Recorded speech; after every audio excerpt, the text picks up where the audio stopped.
Here are 5 ways you too can be convincing. This is part 2. Hi, I'm Angie. I'm Eddie. Thanks for joining us at Life Squared. You bet.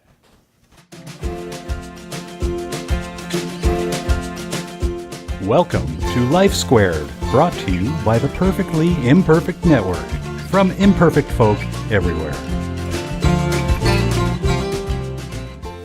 Like Eddie said, this is part 2. Part 2. Look for part 1 and 3. Earlier we talked about how important it was to be able to persuade and convince people. That's right. And so you go, well, why? Right. Well, there have been some very important social changes that have taken place because of mass persuasion. Recycling. Yep, that's a good one. I mean, that's been a positive impact around the world. Because back when I was a kid, nobody gave a hoot. No, they didn't. You know, recycling? What is Take that? it out in the backyard and burn it. Yeah. Oh, you know, what about the fumes, Mom? What fumes? Yeah. What ozone? You know, recycling has been pretty effective. We need to get better. Yep. But it's effective. And in some countries, they're doing a lot better than we are. What about stop smoking? Oh, yeah. Hardly anyone smokes compared to what they did 2 decades ago. Oh, gosh, yes. It has worked beautifully. Is it perfect? No. But I would say that the American Heart Association and others have done a grand job of persuading Yes, they people, have. saying, you know what, you need to do this because, remember back at Why Matters? Right. That's what they used, Why Matters. Right. We're now starting to see exercise. Oh, yeah. Fitbit started the 10,000 steps a day. They're now arguing, was that just a marketing ploy, or is it really 7,000? Is it 8,000? Is it 12,000? You know what? It really doesn't matter. No. The American Heart Association endorsed it, and a lot of people are up off their butts and Walking. I mean, I love to keep track of how much I walk in a day. Yeah. So I have to say, you know what? Hats off to that. But in our personal lives, Right. we still need it. Yes, we do. We got to make plans. Yeah. Yeah, we got to make plans, and we got to convince somebody that they want to do our plan. That's right. Okay? We got to have alliances, and we got to make deals. We can't make money. Oh, yeah. Okay? Everybody, I don't care whether you sell the service. I don't care whether you're a doctor. I don't care whether you're a salesman. You've got to make a deal to make the money flow. That's right.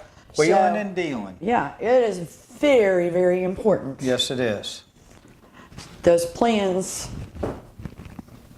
Okay, that takes us to number 1. Uno uno. Fluid speech. Watch the uhs and ahs.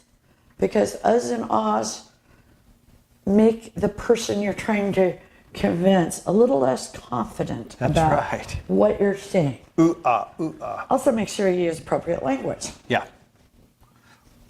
Watch that for us. Yeah.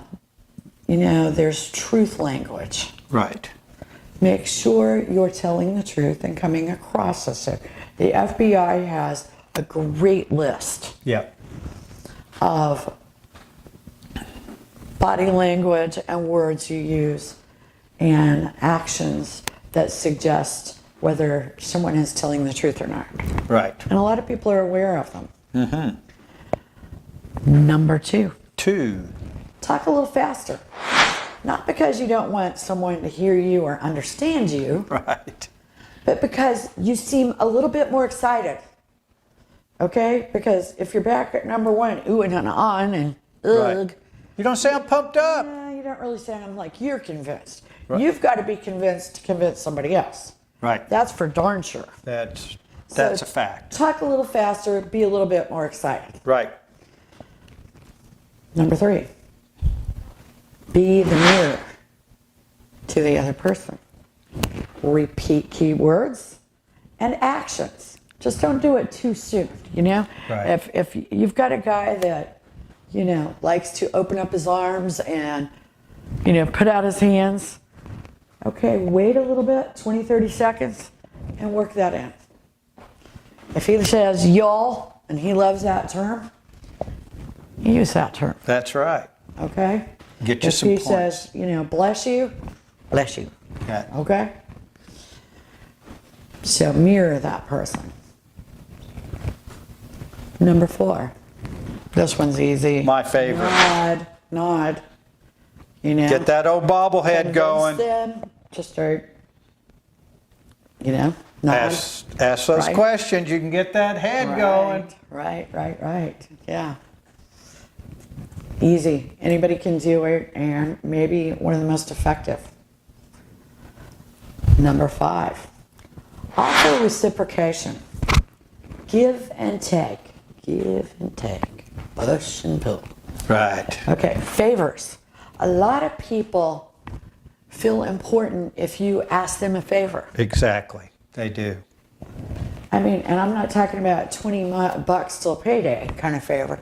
Could you tell me your favorite restaurant and Right. why?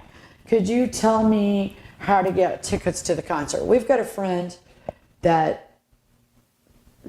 really very important to him. Very important. He lives really, for it. He does live for it, and he wants the give and take, and he wants you to ask favors.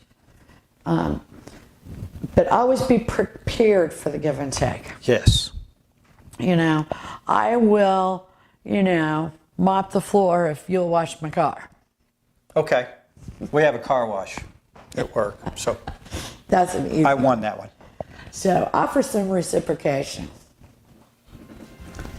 Thanks for joining us here at Life Squared. Life Squared!